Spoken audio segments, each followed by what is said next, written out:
Sir Johan van Volnau.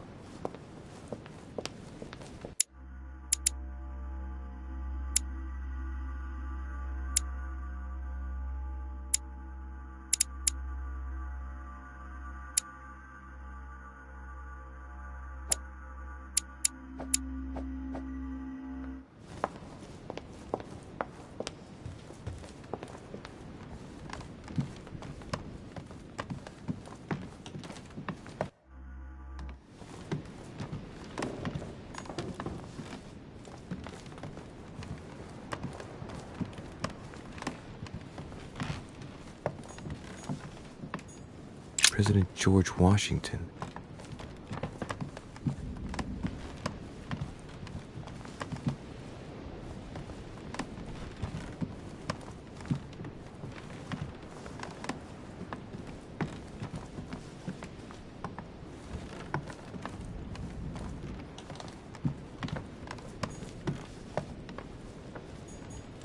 Monseigneur, His Eminence Cardinal Piaggi. Huh, that's me.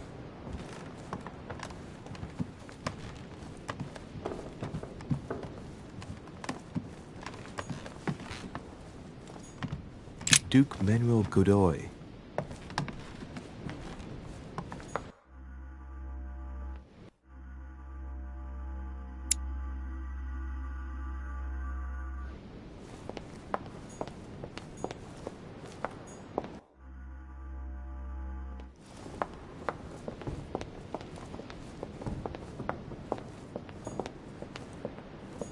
Monsieur Napoleon Bonaparte.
There are burnt papers in the chimney. There's a legible fragment left. Hey, I recognize my mother's handwriting.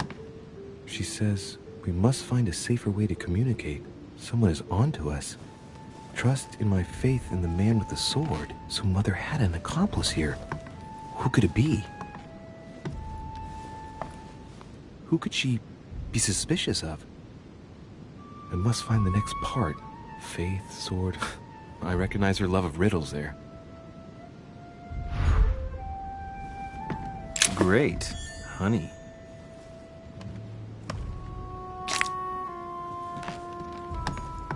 Dante's Paradise.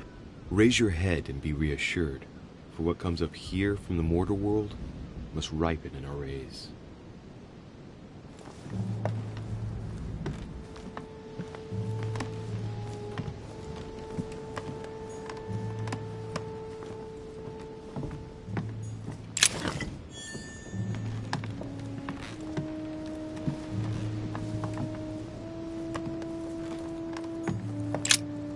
St. Paul on the Road to Damascus by Caravaggio.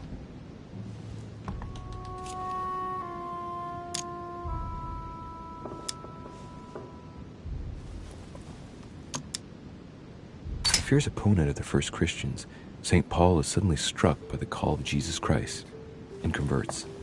It's the best known conversion in Christian history, which teaches us that even enemies of Christ can be saved, and even become his greatest apostles after finding faith.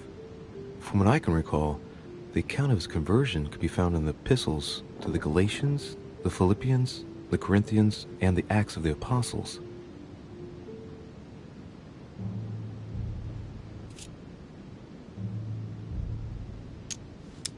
Caravaggio attained a magnificent command of black and the play of colors too. Paul facing an ordeal, the curtains of his illusions being raised, and receives the light from his Savior.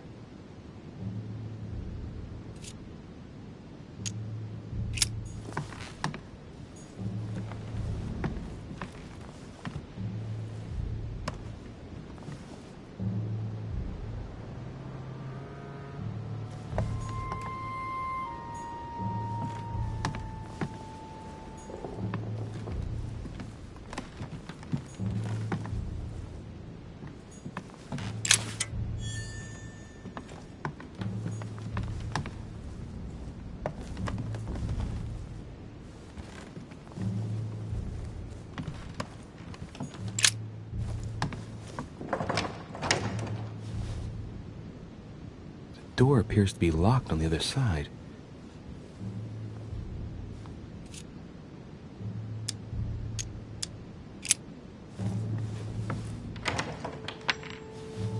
I think I heard something fall to the ground. A metallic sound, like a key falling to the floor. Open sesame.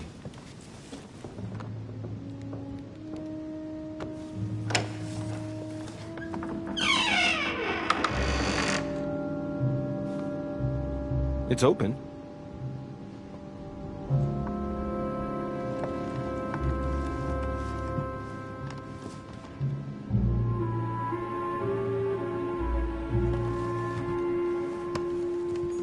A chest with the occult symbol representing air.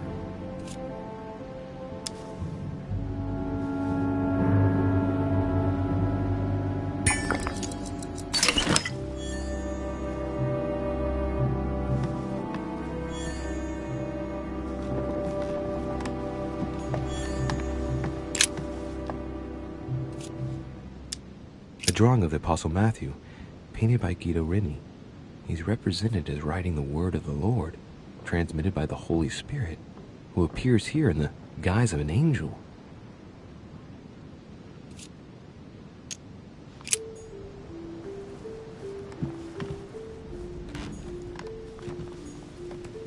A Vazant.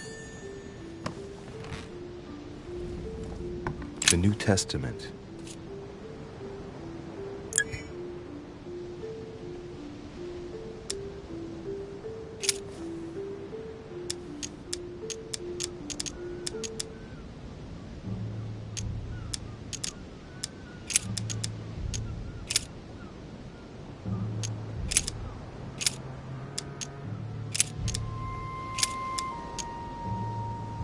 This volume dates from the first edition by Gutenberg.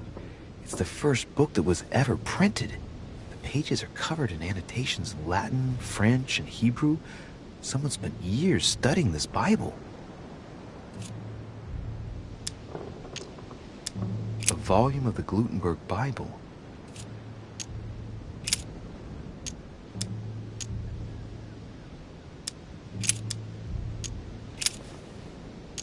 I say then, have they stumbled that they should fall? God forbid, but rather through their fall, salvation is come unto the Gentiles, for to provoke them to jealousy. Oh, wait, a note from Mother is carefully folded between the pages here. What does it say? Dear E, I'm glad you found this note. I was afraid the code of the two groups of pilgrims would mislead you. Pick up the package. You know where, and hide it where no one will find it. It's imperative. Awaiting your reply, hidden behind the youngest apostle. What? The youngest apostle? What does Mother mean by that?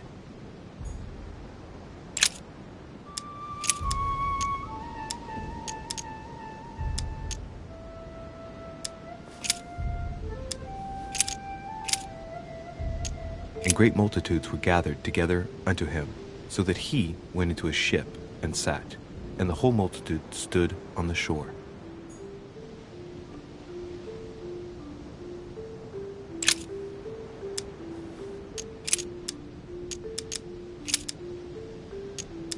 I and my Father are one.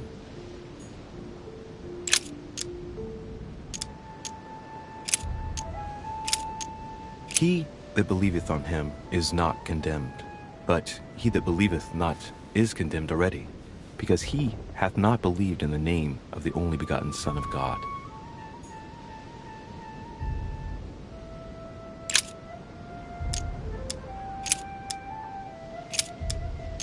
And he, bearing his cross, went forth into a place called the place of a skull, which is called in Hebrew Golgotha.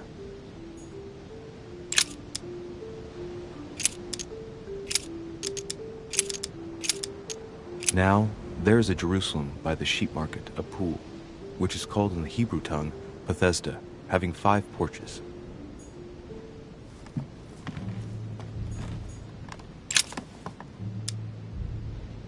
That's right, St. John is often credited with writing about the apocalypse in the last book of the Bible. He's also known as the youngest of Christ's apostles. Hey, wait! That means it's him. He's the youngest apostle. Right! This painting is therefore associated with the answer which E had to give to my mother.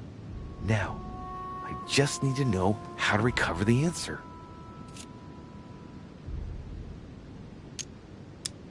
St. John is the only apostle painted in this gallery who hasn't got a beard. It's St. John, painted by Guido Reni.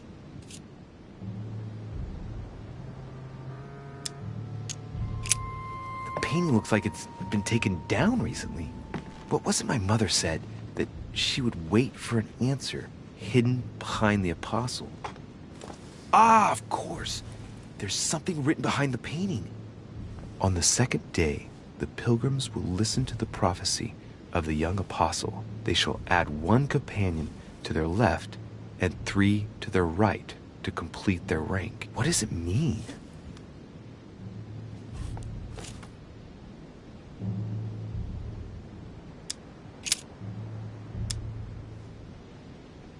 On the second day, the pilgrims listened to the prophecy of the young apostle.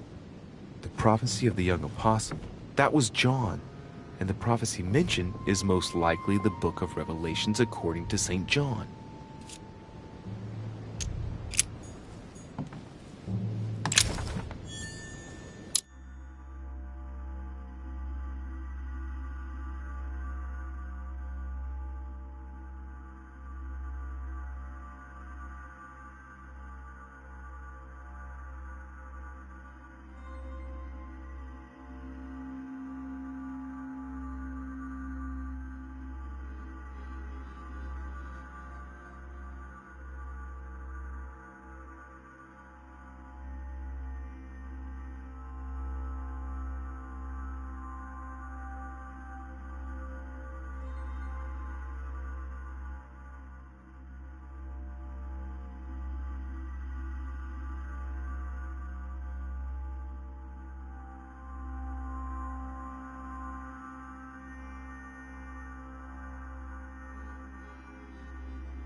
But he that hateth his brother is in darkness, and walketh in darkness, and knoweth not whither he goeth, because that darkness hath blinded his eyes.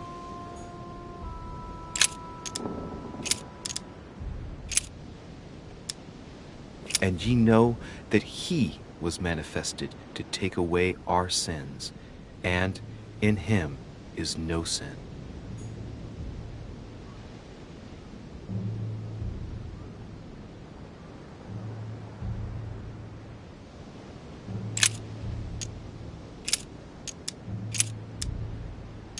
If we say that we have no sin, we deceive ourselves, and the truth is not in us.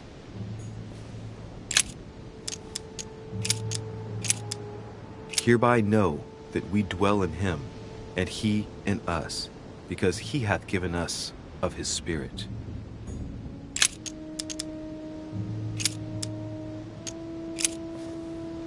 And I heard a voice in the midst of the four beasts say, A measure of wheat for a penny, and 3 measures of barley for a penny. And see thou hurt not the oil and the wine.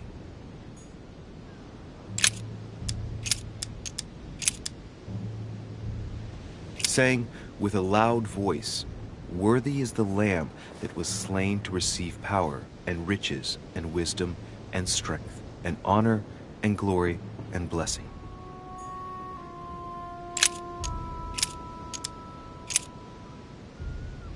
And the woman was given 2 wings of a great eagle, that she might fly into the wilderness, into her place, where she is nourished for a time, and times, and a half a time, from the face of the serpent. Hey, a new note. It's been folded carefully in the corner of this page. The writing, it's not my mother's. S.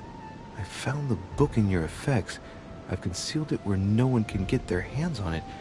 I can assure you, awaiting your instructions, I will hear your reply like he who hears the angel. Hears the angel? What does that mean? Oh, it's probably the place where she was expecting to get the location of the next note.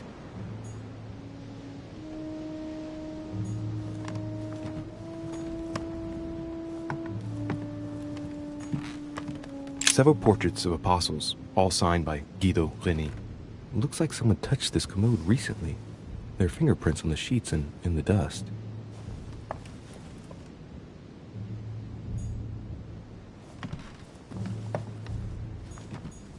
Devil's Thorn. I'll keep it.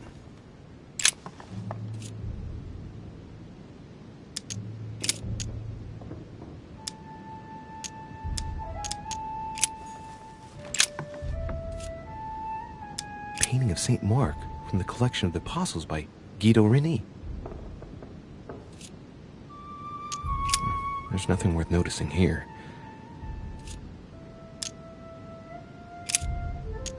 No, nothing of value here. Little characters are engraved on the chest of drawers under the urn. It's a sentence in Hebrew. Choosing the Hebrew alphabet is no coincidence. It's got to be a reference to the Bible.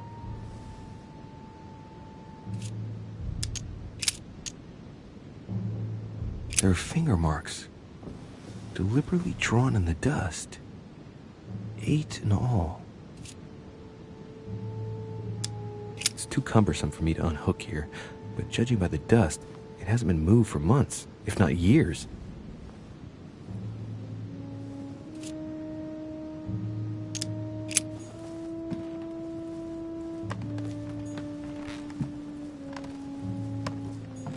Amber.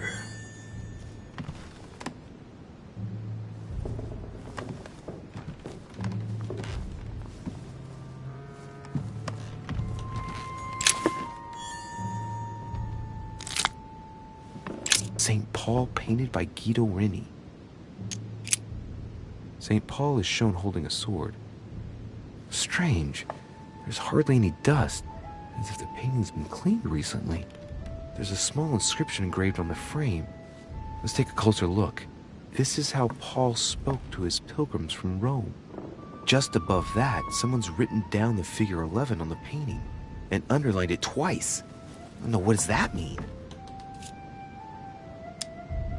So we have the figure 11 twice underlined, and a story of a group of pilgrims who it looks like Paul is speaking to. Maybe it's a code. There must be a connection. A text on Paul must be somewhere, and it must be associated with the figure 11. But what's the story with these pilgrims? I mean, a connection with the figure, maybe?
Dear E, I'm glad you found this note. I was afraid the code of the two groups of pilgrims would mislead you. Pick up the package. You know where, and hide it where no one will find it. It's imperative. Awaiting your reply, hidden behind the youngest apostle. What? The youngest apostle? What does Mother mean by that?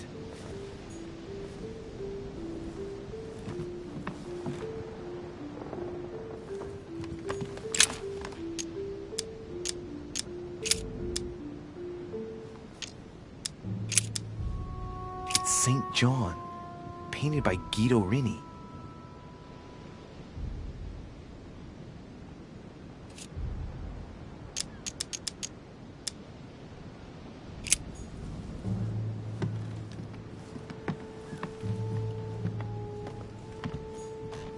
Several portraits of apostles, all signed by Guido Rini. It looks like someone touched this commode recently. There are fingerprints on the sheets and in the dust.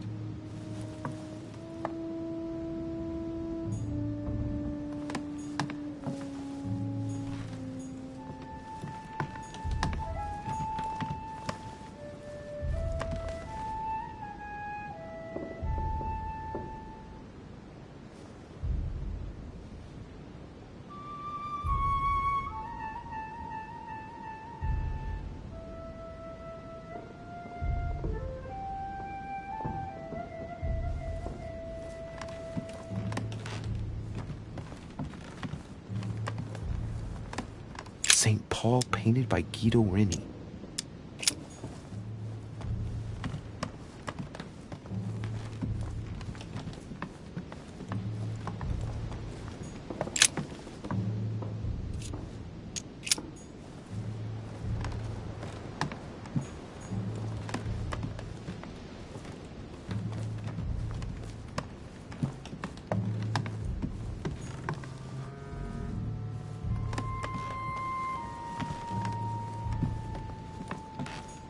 Dante's Paradise. Raise your head and be reassured, for what comes up here from the mortal world must ripen in our rays.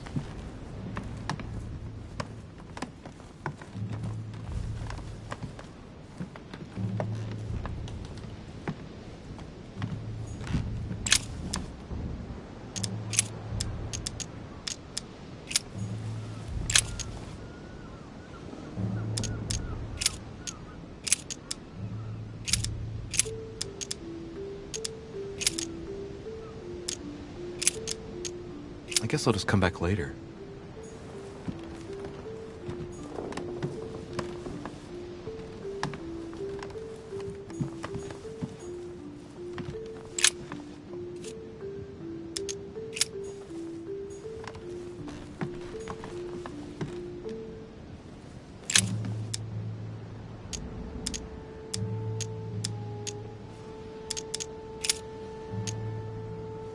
On the second day, the pilgrims listened to the prophecy of the young apostle.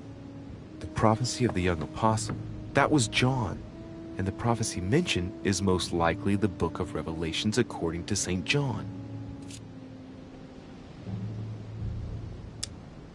It's St. John, painted by Guido Rini.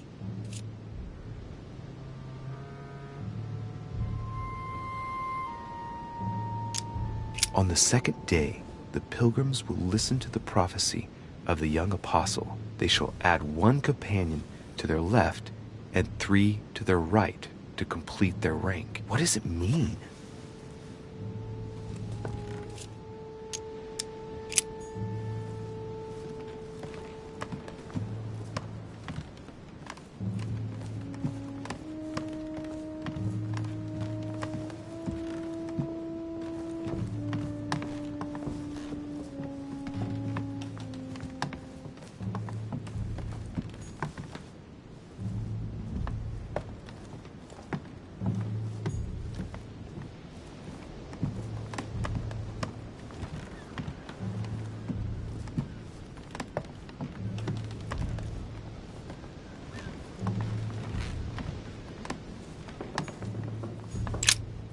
St. Paul on the Road to Damascus by Caravaggio.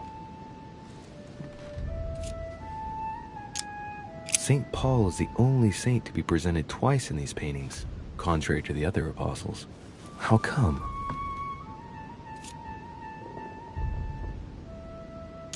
This painting has been hanging here for a long time. A lot of dust is built up on it.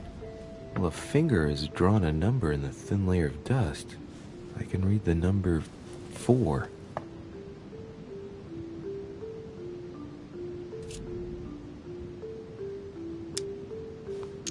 Caravaggio attained a magnificent command of black and the play of colors too. Paul facing an ordeal, the curtains of his illusions being raised, and receives the light from his Savior.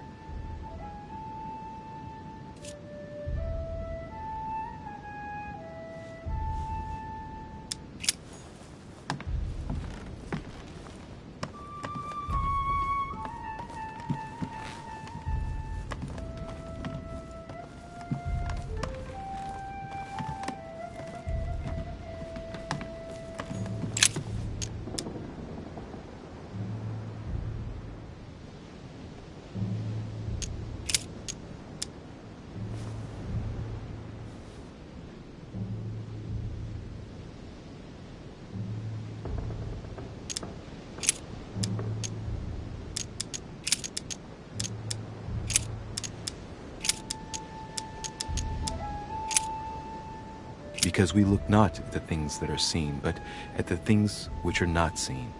For the things which are seen are temporal, but the things which are not seen are eternal.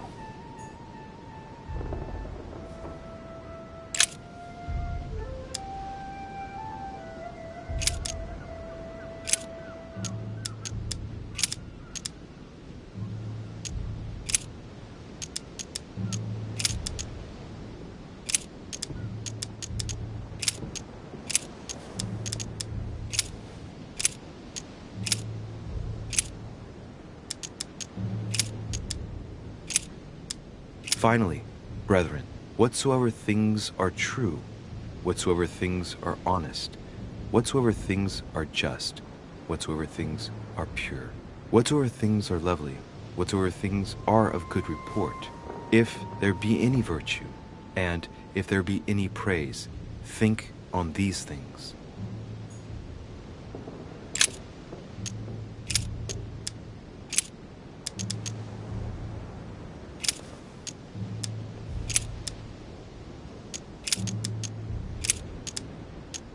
This I say therefore, and testify in the Lord, that ye henceforth walk not as other Gentiles walk, in the vanity of their mind.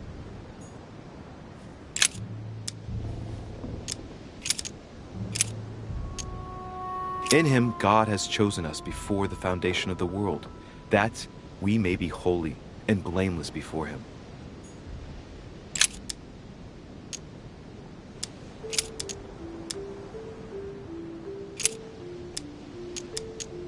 Not in the lustful desire, even as the Gentiles who knew not God.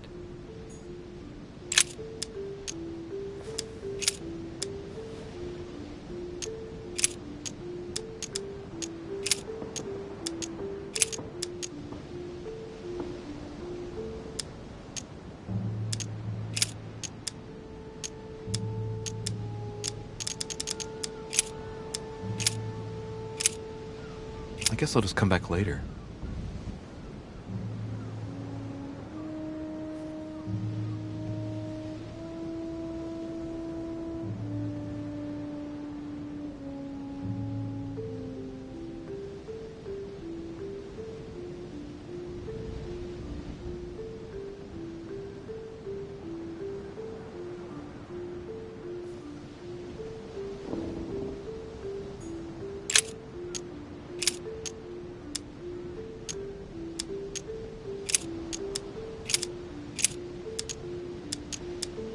And I heard a voice in the midst of the four beasts say, a measure of wheat for a penny, and 3 measures of barley for a penny. And see thou hurt not the oil and the wine.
Now, therefore, there is utterly a fault among you, because ye go to law with one another. Why do ye not rather suffer injustice? Why do ye not rather suffer yourselves to be defrauded? Ah, look, here's a message. It is of paramount importance that no one finds it. Watch out for the Prussian. He's on the trail. Let's meet up. I'll leave it to you to organize the rendezvous.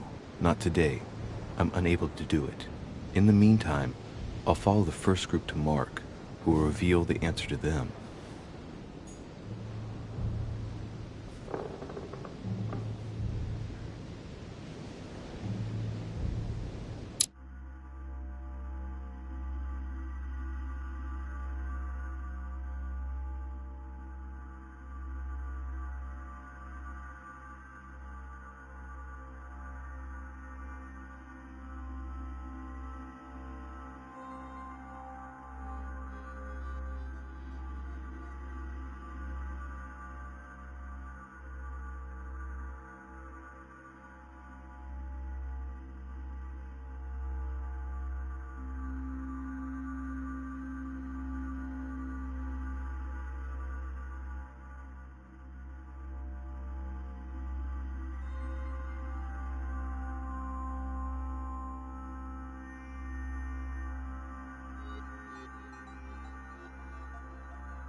And he became very hungry and would have eaten, but while they were made ready, he fell into a trance. Hey, there's a note here. A message from Mother in reply to E. We must leave urgently, but first I absolutely must go beyond the nightmare. Watch out for Volner. He figured out I was avoiding him. Allay suspicion. See you tomorrow evening. Stand ready. For now, let's cease all communication until we meet. Take care of yourself. I suppose this must be the last message. What happened afterward? If it's what I suspect, I fear the worst. What did Mother mean by, I absolutely must go beyond the nightmare? I must go beyond the nightmare. What does she mean by that? I'm guessing it's a metaphor.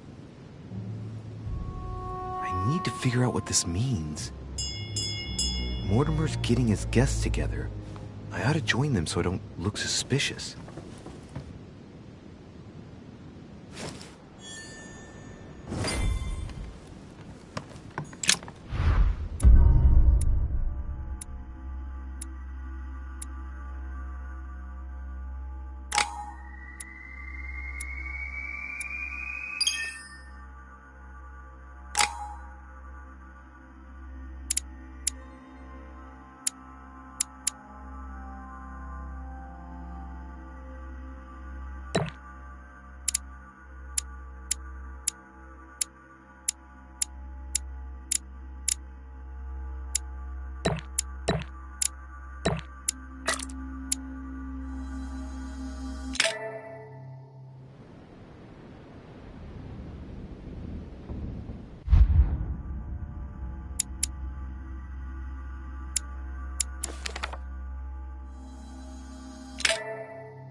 It's time I went back and joined everyone in the small salon.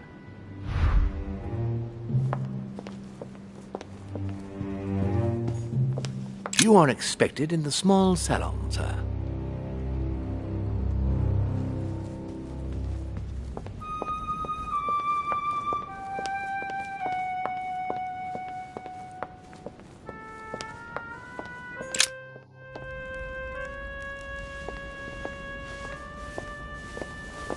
Emily, I must speak to you. What's the matter, Louis? I have news about your sister. What have you found out? Look, I've started piecing together the events leading up to my mother's disappearance and your sister's. Did my mother know about your secret? Yes, even though I belong to the English chapter, her rank in the Order gives her access to a good deal of personal information. It must have been Emma I saw in my vision.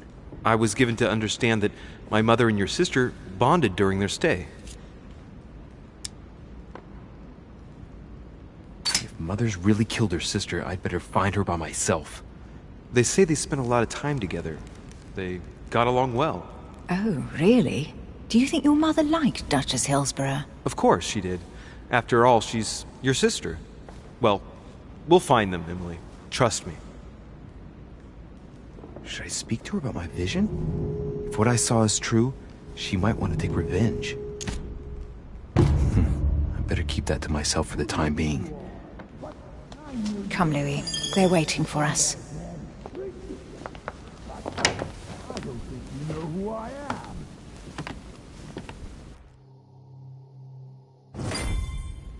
You will pay dearly, Peru. I'm sure you were involved somewhere along the line. That's right. Pretend you don't know. One piece of advice. Don't travel through France on your way back, or it'll cost you dearly. Calm now, my friends. Let's calm down. Everyone seems to be a little unnecessarily heated. Don't forget where you are, please. What's going on here exactly? Sir Gregory called us together to introduce the last guest. But hardly had we arrived when he set upon Monsieur Peru. And who is this charming character? Manuel Godoy, the Duke of La Alcudia. He's the head of the Spanish government, Monsieur de Richet. He's the one who, in practice, controls Spain. How could you dare do such a thing? Dios mío, you are all out of your minds! Really, Duke Manuel? What made you kick up such a fuss? What? Have you not heard? Well, let me inform you that yesterday morning at 10:20 precisely, in the middle of the Place de la Révolution in Paris, by decree of the National Convention which Monsieur Peru works for, King Louis was guillotined. What? Oh, no. The King of France is dead, gentlemen. Our monarchies are in danger. I have said it before. How dare they? Oh, dear. Oh, as if... Gracious. Friends, let us calm down. Don't pretend to be surprised. He got a fair trial. Ridiculous! Bastard! He was sentenced to death by 361 votes to 360. You beheaded a king for one vote! Is that your democracy? What an obnoxious act. Until this, anything was possible. This political coup will have grave consequences. France is lost. Gentlemen, please. Let us take a step back a moment. In the name of holiness. He was the highest representative of God in France, Emily.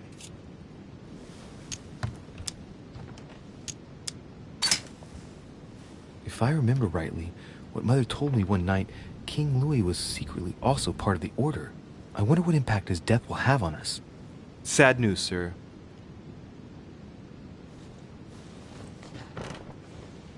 With whom do I have the pleasure of speaking? Louis Maras de Richet. Are you related to Sarah de Richet? Sarah is his mother, Duke. Gentlemen, this news affects us all, but I must ask you to remain calm. It's not the first time history has taken us by surprise. Let's ensure that our respective countries are allowed to respond appropriately to this news. Oh, rest assured. The response will not fall short, my friend. Good for you. Well, Your Grace, here I was preparing to introduce you, as is proper, and you've beaten me to it. I'm delighted that we are all together at last. Our meeting will therefore be to kick off shortly. I have just a few more little preparations to take care of before you all find out the reason for your presence here. In the meantime, I shall leave you to get to know one another. When you hear the bell, please proceed to the conclave room on my left, behind that door. I'll see you later.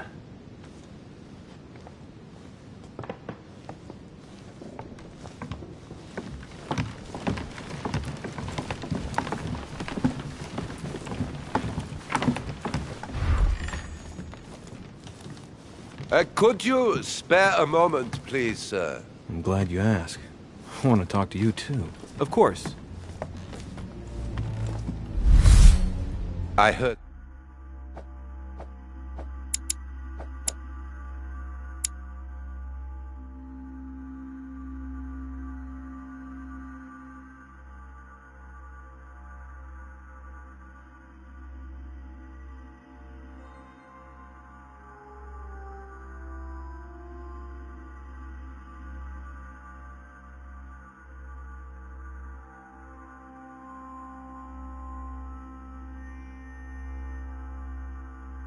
about your mother's disappearance.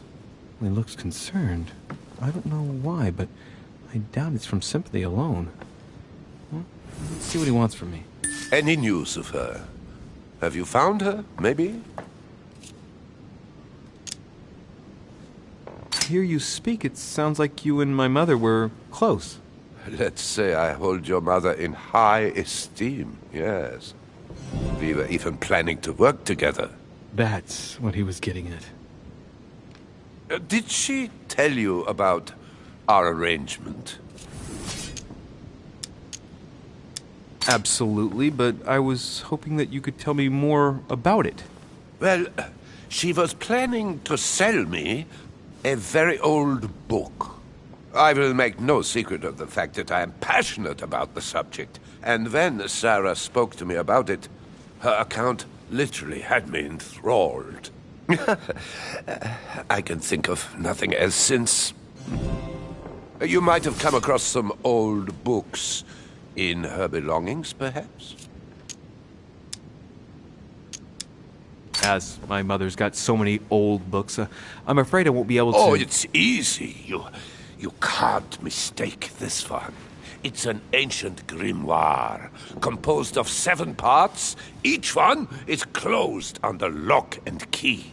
It was made in such a way that if someone tried to tamper with it, the sheets would be permanently tarnished. If you find it, you mustn't tamper with it. You see? That's unusual. Unfortunately, that doesn't ring a bell. I'll look again, but I wouldn't get my hopes up. You seem very upset. Is it so important to you, this book?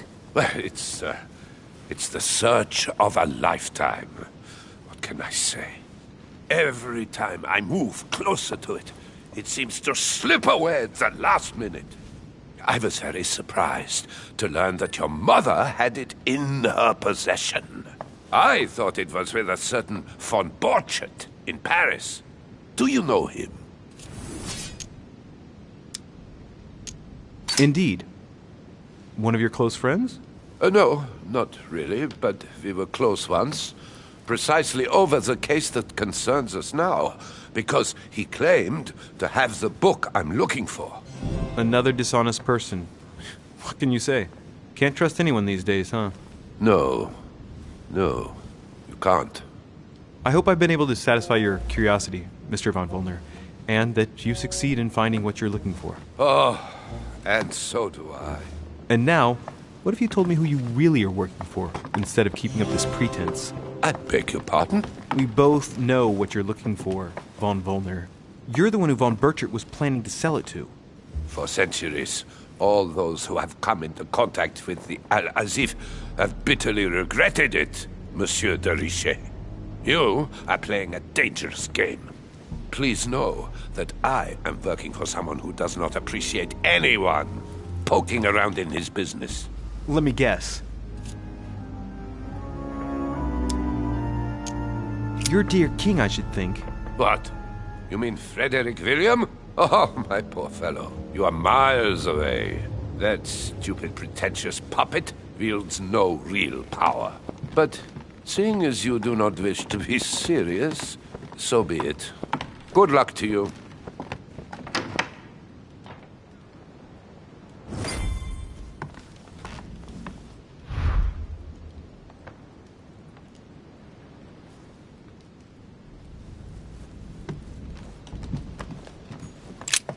There's a pattern with 5 circles on this chest.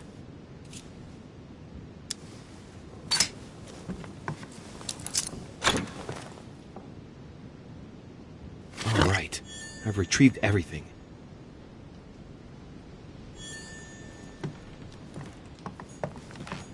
Chronicles of the Amber Princes. As I recall, Dorkin was my favorite character.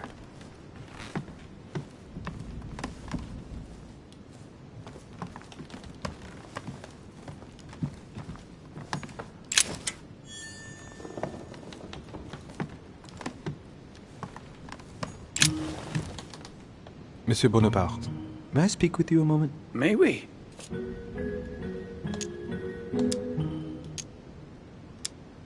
Does expression "go beyond the nightmare" mean anything to you at all? Well, metaphorically, yes.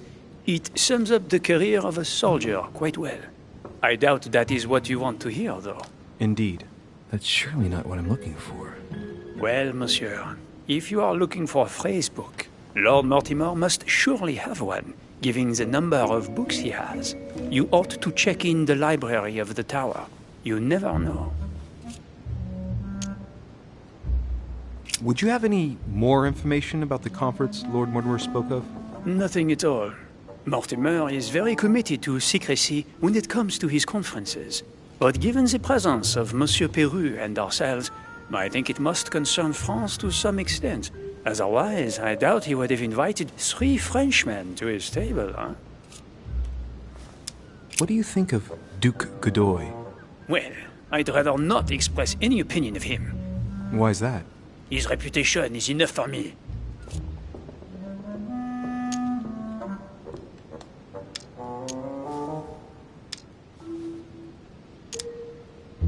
Meaning? This gentleman enjoys people talking about him for too many reasons. His undeserved titles, more than 10 in just 4 years, and each one more prestigious than the one before. You don't think he deserves them? If I had seen him on the battlefield, there might be some doubt. But that is not the case. The Queen would rather not risk losing him, so she consoles him with awards and titles. So you don't have a very positive opinion? His coveting French Catalonia does not encourage me to have one. I understand your point of view. Well, I'll be leaving you now. Shall we meet up again later? Wait, monsieur. Any news of your mother? Unfortunately not, no. I hope to speak with her about my deal before I leave. Let me know if you find her. À plus tard, monsieur.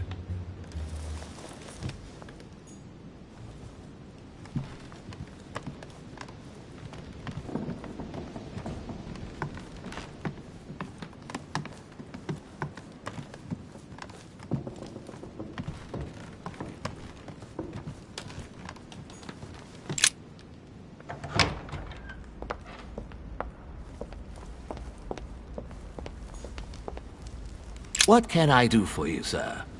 I am at your service day and night, sir. As I was unable to bring my personal effects with me, I was wondering if you could find me a few items. Of course, sir. What would you require?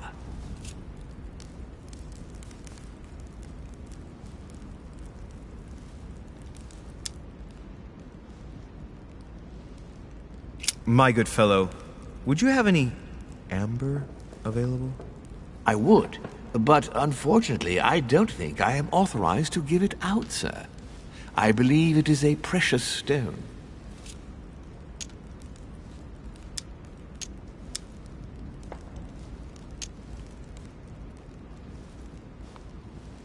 Well, no point in lying, you know. I know full well you haven't got any. I would never think of lying, sir. I don't believe I am authorized to give it away. That is all. Amber? Here? I'd be surprised. Yet I assure you, sir, No, you're pulling my leg. I don't believe you. I wouldn't dare to joke with sir. Yeah, sure. You're just leading me on. I dare you to show it to me, if you really have some. Well, then, sir, here is a piece. Ah, right. Well, I'm impressed. Can you lend it to me for a minute? Of course, sir. Here. Wow, I can hardly believe it. Well, I have other questions. Of course, sir. But, sir, I believe you haven't given me back the amber, sir. What? What amber? The piece I gave to sir. No, I don't know what you're talking about. You really ought to look after your things. And it can't be easy to come across amber in these parts. Well, does sir desire anything else?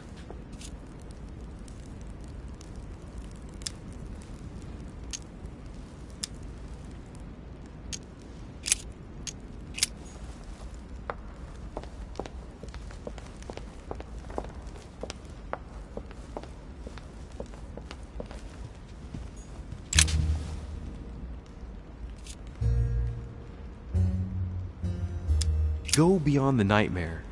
Does this line remind you of anything in particular? You've caught me unaware here, Louis. Let me think about it a second. No, nothing comes to mind. Sorry, Louis, but I am unable to help you. Mr. President, can you tell me a little more about the coming conference? Of course, Louis. That's why we're here. Lord Mortimer or Sir Gregory regularly organize meetings like this to put forward major projects.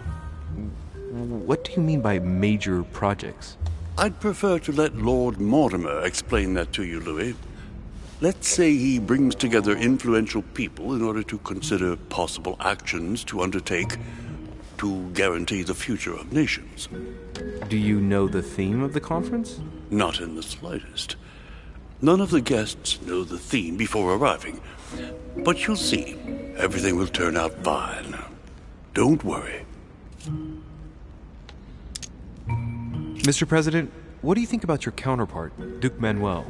I'm very surprised he was able to accept Lord Mortimer's invitation, given the political situation in Spain.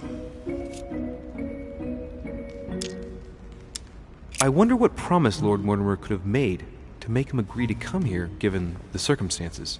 Who knows? Well, thank you for your time. Don't mention it, my young friend. Regarding your question on the nightmare, don't hesitate to question the others about it. Maybe one of them knows more than I do. That's a good idea. Thank you once again. I'll see you in a little bit.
Discourse on the Method by Descartes. This book changed the way I looked at the world.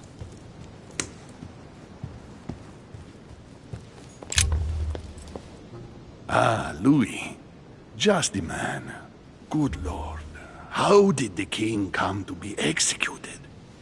I would think that the Order would have intervened. I invite you to speak about it with my mother as soon as she reappears. Is there any news of her? Well, I hope it won't be long before I find her, Your Eminence. Now you wanted to speak to me. If I say the nightmare to you, does it make you think of anything? Your question is strange, my son. Difficult to say. Could you at least tell me a little more about the context? Think of a place and tell me the first thing that comes into your mind when I say the nightmare. Let me think. I'd say Lord Mortimer's favorite painting on the wall behind his desk. You know, that painting caused quite a stir when it was exhibited. It is titled The Nightmare, and it shows a woman lying down with a creature sitting on her, and in the background, a horse. I don't know if it will be of any help, but I can't think of anything else. You never know. Thank you for that, though, Your Eminence. I gotta go and see it just in case, though. I'm sure a man like you is in the circle of trust. Would you know what the conference that Lord Mortimer mentioned is going to be about? Not really, my son. Well, be it Lord Mortimer or Sir Gregory, we are never informed about the theme of the conference before it begins.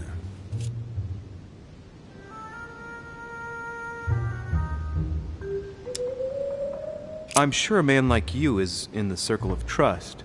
Would you know what the conference that Lord Mortimer mentioned is going to be about? Not really, my son. Well, be it Lord Mortimer or Sir Gregory, we are never informed about the theme of the conference before it begins. I was wondering what to think of that Manuel Godoy.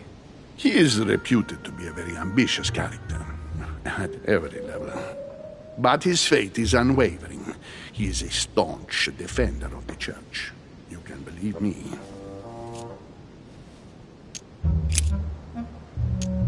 Thank you for everything, Your Eminence.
What do you want, Louis?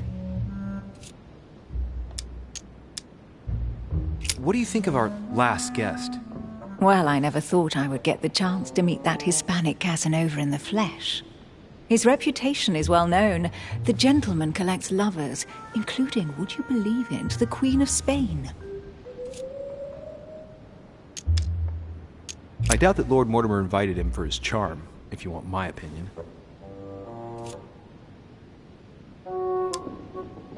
Emily, what can you tell me about the coming conference? Sir Gregory and Lord Mortimer organize this kind of high society meeting every so often in order to consider the world situation. But to what purpose? Well, by bringing together the most influential people from the dominant nations of the modern world, they allow the mighty to discuss matters with calm clarity. There are precedents of armistices being signed at the end of these talks, you know. Talking while holding a glass of brandy makes things easier. You'll see. You're leaving me? Unfortunately, I have things to do. Thank you again, madam.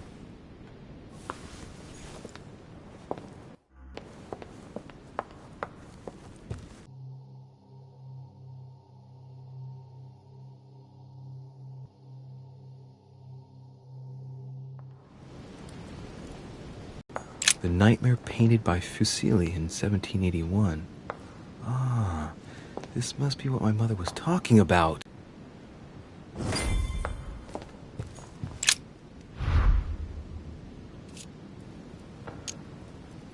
That's what you generally feed birds.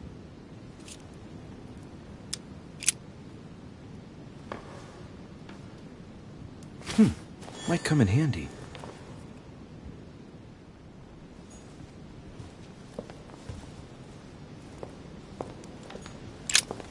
A myna bird.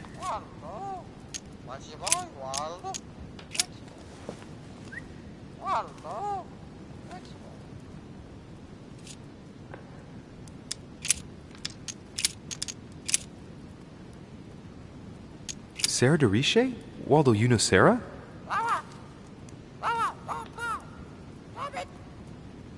What? Repeat that, Waldo. Sarah? What about Sarah?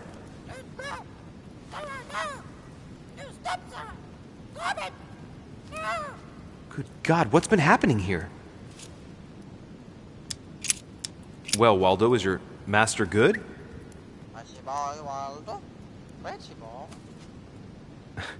I don't really know what I was expecting.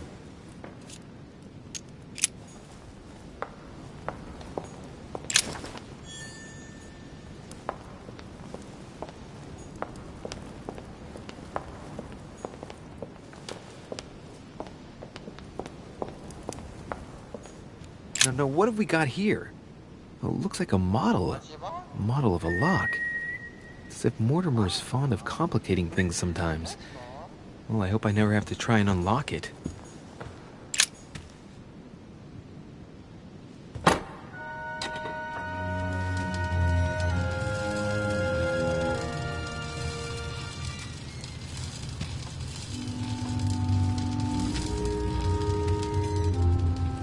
Aha!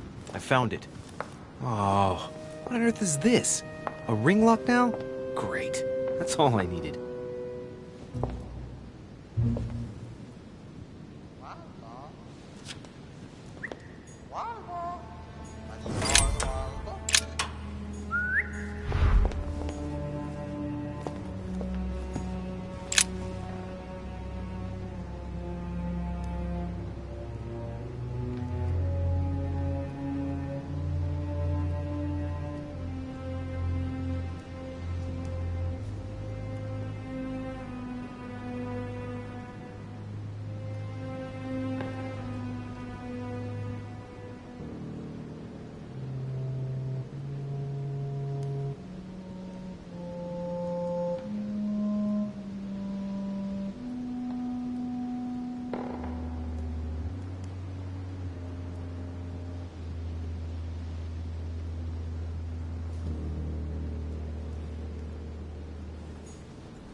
Let's take a closer look. Judging by the shape, I'd say they're Criollo cocoa beans. The chocolate of the Mayas, the rarest of the beans. Some even say they're an aphrodisiac. When a product is in fashion, people attribute all sorts of virtues to it, not to be given to animals. dark chocolate beans. Very bitter. They're greatly prized in high society.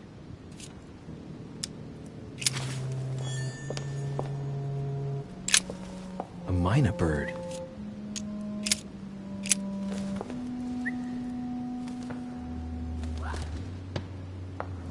Oh, what have I done? It looks like I've killed him. Oh, shit. I better not hang around.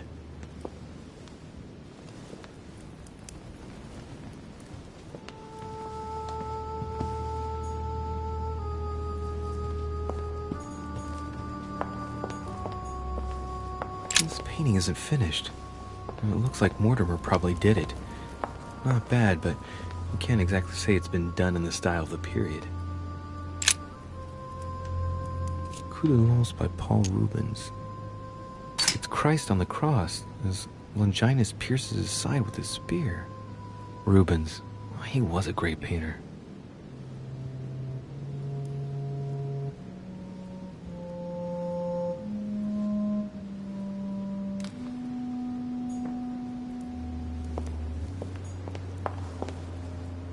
This painting isn't finished. And it looks like Mortimer probably did it. Not bad, but you can't exactly say it's been done in the style of the period.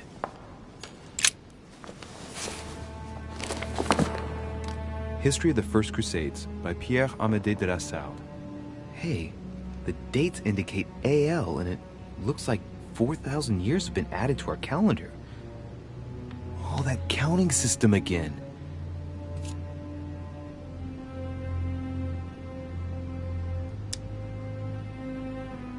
The author is Pierre Amédée de la Salle, none other than the Grand Master of the Masonic Lodge of Paris. Now I understand why the dates are offset. He's using dates based on the Anno Lucis, year 0 of the Masonic calendar, by adding 4,000 years to the Gregorian calendar. But I thought that calendar starts in March. The famous call of Pope Urban II. 20 years after the capture of Jerusalem from the Arabs by the Turks, Urban II convened the council. He promises a plenary indulgence to Christians who go and get Jerusalem back from the Turks. The result, the Jewish community on the road to Jerusalem found itself persecuted for no reason. 12,000 Jews would perish, not to mention the massacre of Ma'ara, where acts of cannibalism by Frankish crusaders were reported, or even the capture of Jerusalem, where approximately 30,000 were left dead. It signaled the beginning of centuries of wars of religion.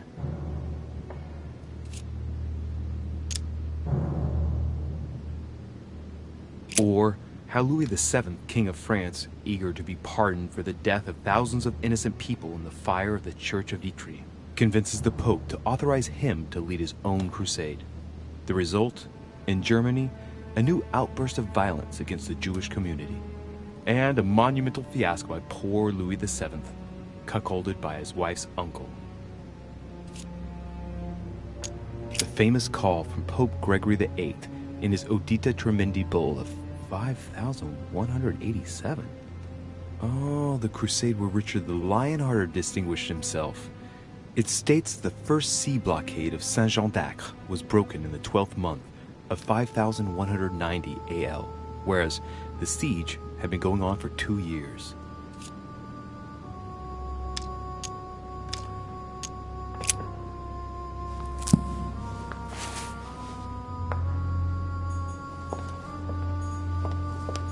Carmelite water.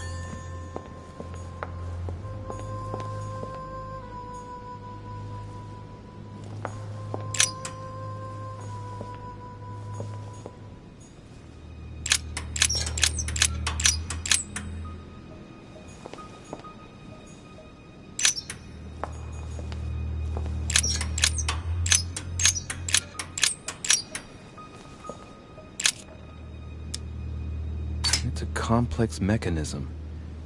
Looks like the third ring is a bit seized up. It gets stuck on number 9.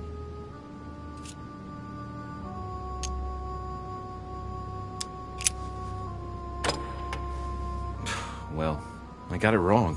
It doesn't matter.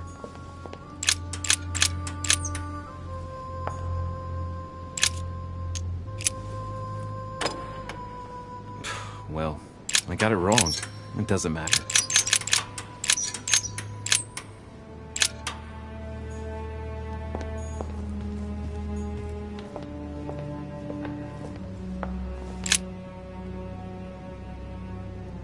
Hey, there are two dates on this painting. 1154 AD and 5154 AL. The two dates most likely relate to two calendars. The Gregorian calendar and, well, the Freemason calendar.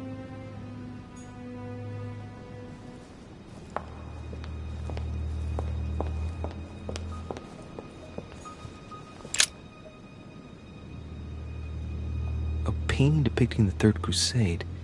It's titled Winter Before the Fall of Saint-Jean d'Acre. From what I know, the fall of Saint-Jean d'Acre took place in the summer of 1191. Now, according to this title, it's wintertime on the painting, so it can't have been late in the year of 1191. It must be in the first months of that year, probably in January or February of that year. I get the impression I've seen that before. In fact, I've read something on the Crusades before in the study. He clearly loves the subject.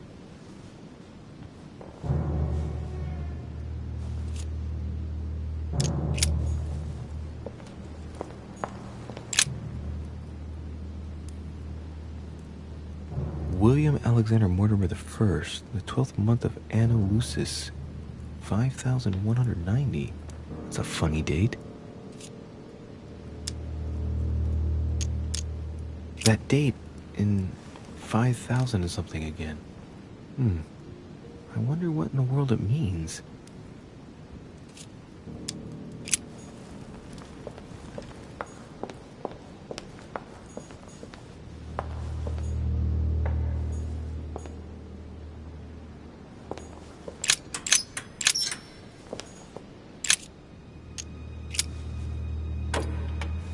Damn it. It doesn't work. 5190. I was pretty sure it was right. Maybe I didn't use the right dating system. Doesn't work, damn it. I really thought I was close. 1190. Isn't the right date when you subtract 4,000? I must have missed a subtlety. November the 1st, the 12th month of Anno Lucis, 5190. That's a funny date.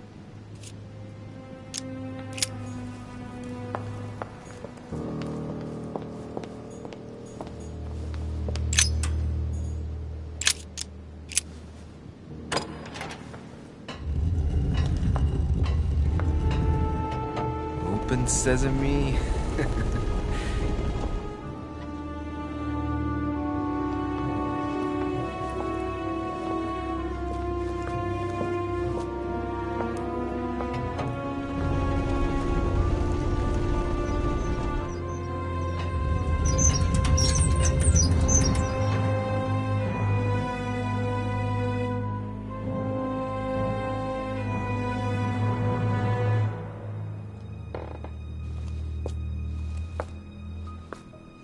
Let's see what you've been hiding, Lord Mortimer.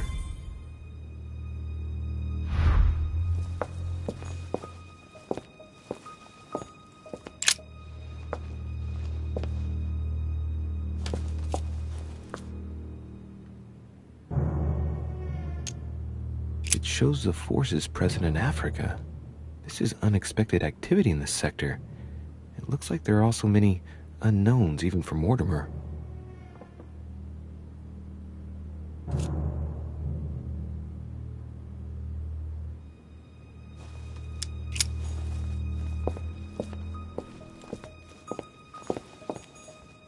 Great, honey.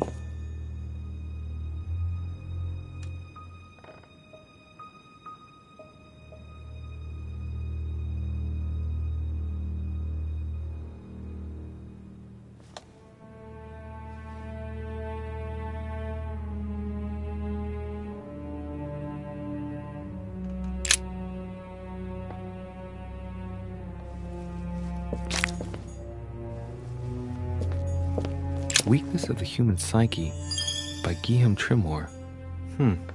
He says, it is possible to drill an idea into someone by constant daily repetition until the mind gives in. And goes on, there are hundreds of good ways to live life, but you only need one to convince the masses that it's the only one possible.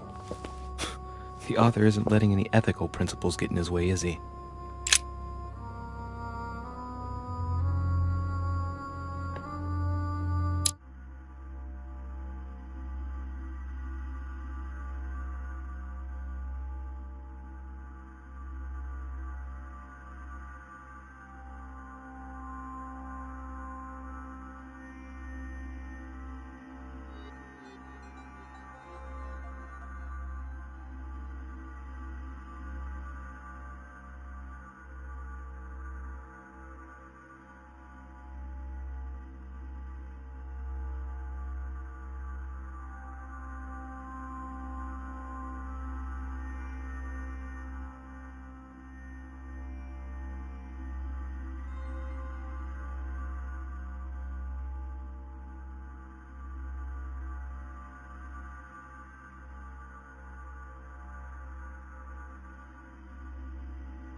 This shows the forces present in America.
Preservation using formaldehyde.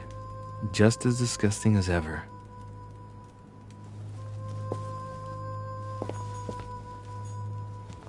Something strange about this table.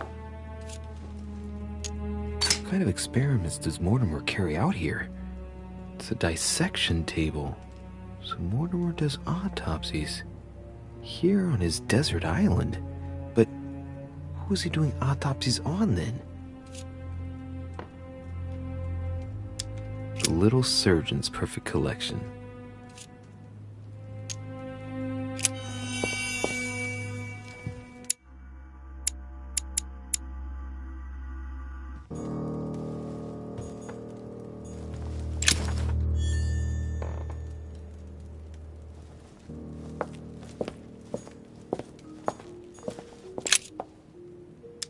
Looks like obsidian or onyx. It must weigh a ton.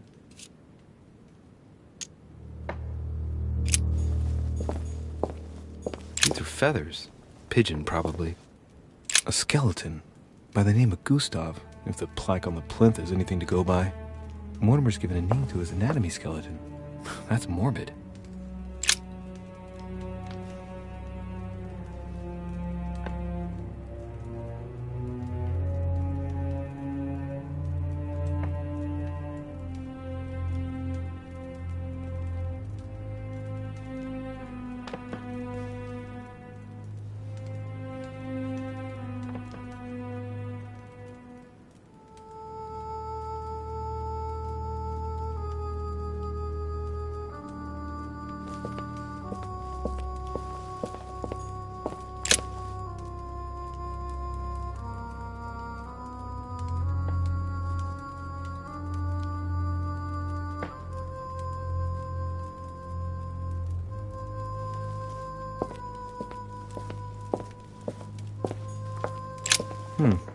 That must be for writing the homing pigeon messages.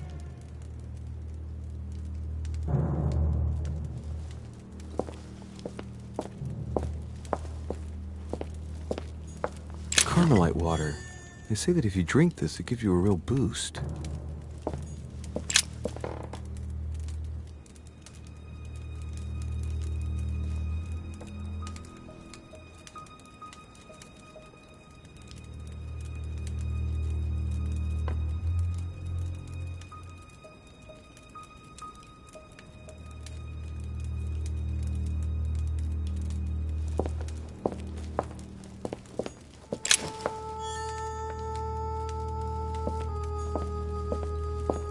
Am I seeing things, or is that an actual von Leeuwenhoek microscope? Incredible. Mortimer really is at the cutting edge of science. Even a chest with a motif representing the alchemical symbol of fire.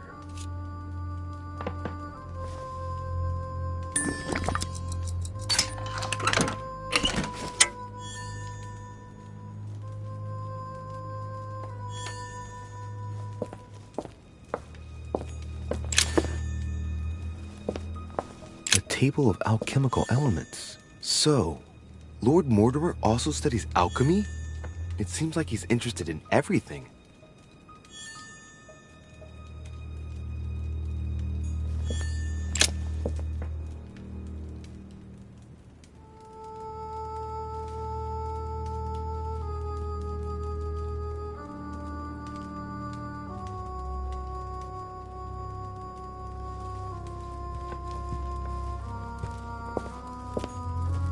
3 rusty old nails. They're about 20 centimeters long. Look, a pack of tarot cards. Has he been reading the cards? Mortimer? That would surprise me. It is a typical draw in a line that answers a specific question.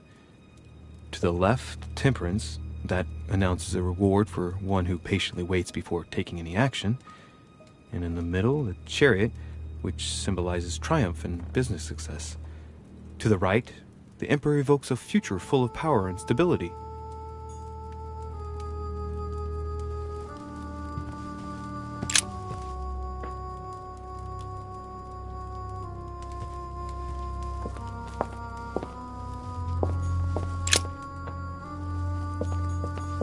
These are feathers.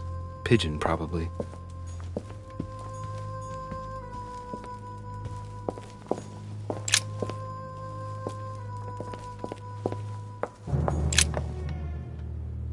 This is my mother's writing. I've picked up her trail. What is she up to? Obviously, she wants to lure Mortimer somewhere, but where? The only clue she's left for Mortimer is his stone sword. It must be intentional. It looks like a decorative sword, like from a statue, for example. And judging by the state of it, I'm guessing it's been left outside for a long time. I have absolutely got to find out where it came from.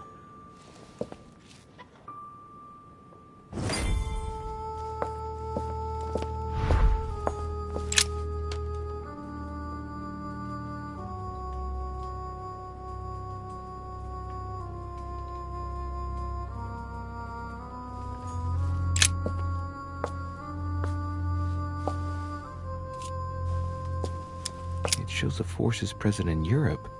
It's clear that France is surrounded by her enemies. However, a large number has been underlined in bold. 26 million. I know what it is. It's an estimation of my country's population. All our neighbors have far fewer inhabitants.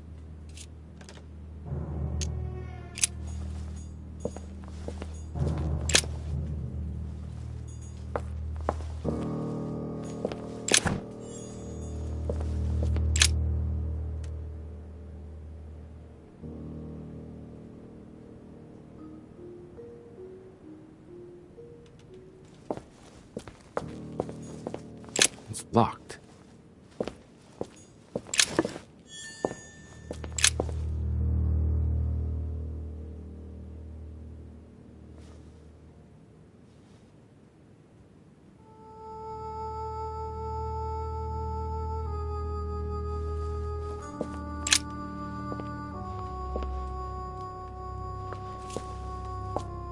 A fine-looking map of the Orient, indeed.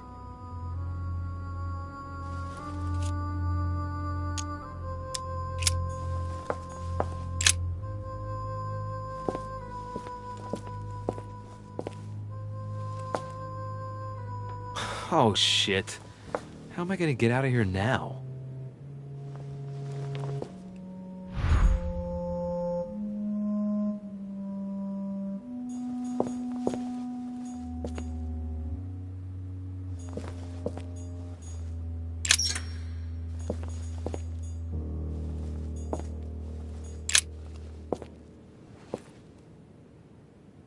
This looks like the same mechanism as the one on the other side.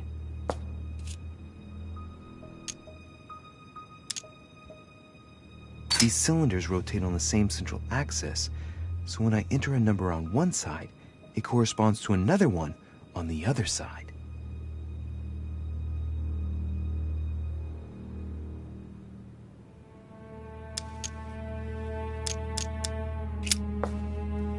It looks like the same as the one on the other side.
This looks like the same mechanism as the one on the other side.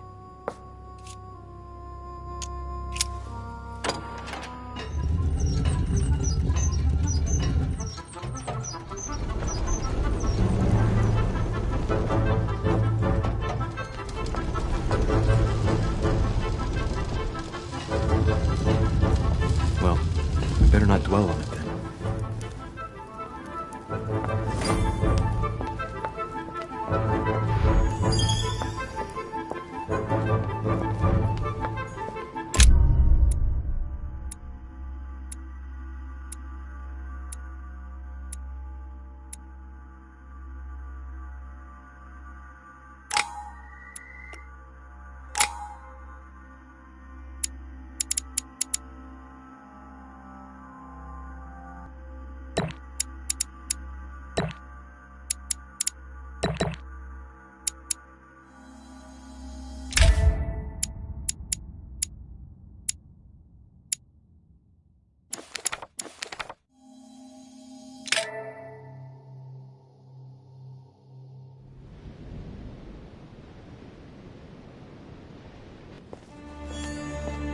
This note is about a meeting with Lord Mortimer.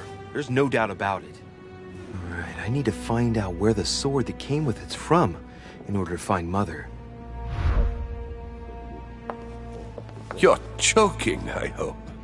Don't tell me you've done that. Really? How do you expect me to guess? Oh, for God's sake, just ask them. We must absolutely